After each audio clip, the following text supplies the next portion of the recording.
how it all started. All I know is I was just trying to make it through another night shift at the local burger joint. The kind of night where you're so tired your thoughts get fuzzy, but then something happens to remind you that you're wide awake. Yeah, that kind of night. And well, tonight, things felt wrong. It began when the regular showed up. You know the type.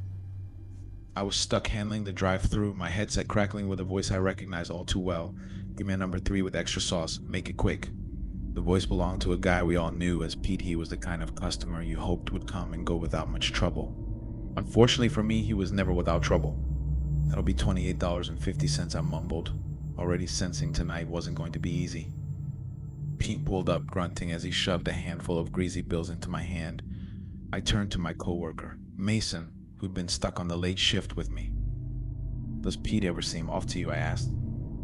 Mason chuckled, shaking his head as he loaded fries into their boxes. "Pete's the least of your problems, trust me. Just wait till you've been here longer.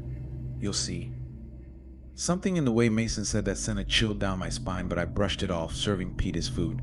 We all have our weird moments on the night shift, right? But Mason wasn't wrong. The night was about to get much, much worse. It was right after Pete disappeared into the night that Mason got a call.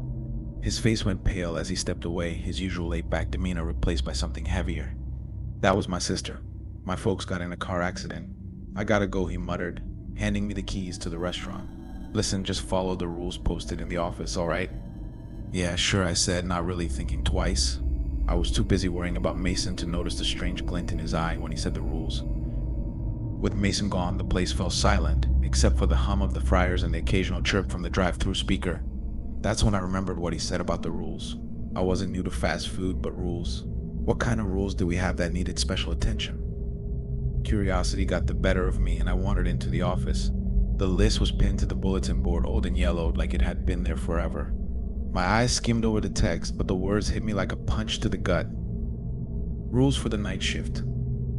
You have a 7-minute grace period after midnight, no exceptions.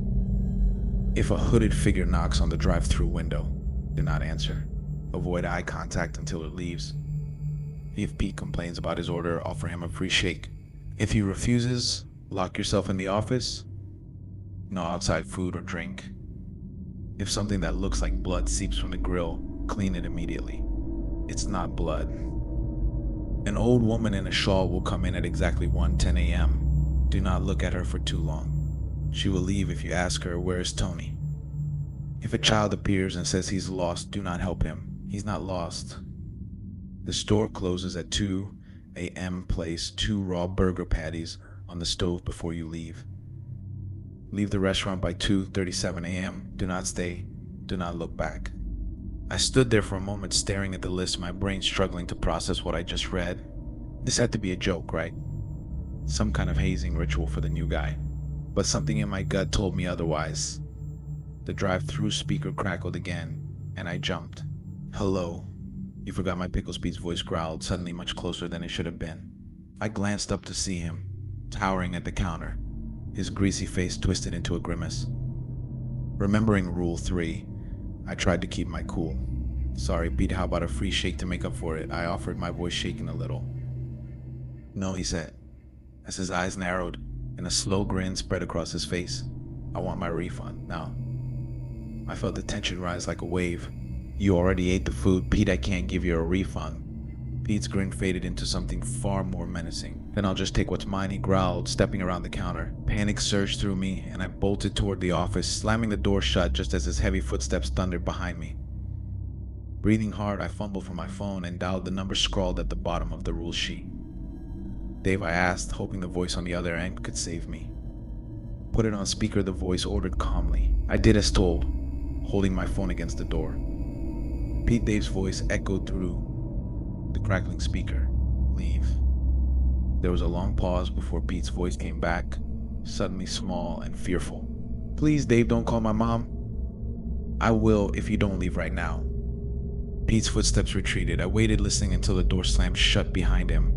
Only then did I realize I'd been holding my breath. But the night wasn't over yet.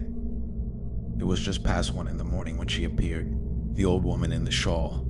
Her face was a blur beneath the dark fabric, but I could feel her eyes on me.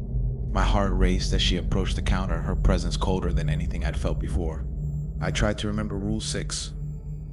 "Where's Tony?" I muttered, barely audible. She stopped. Then, without a word, turned and vanished into the shadows.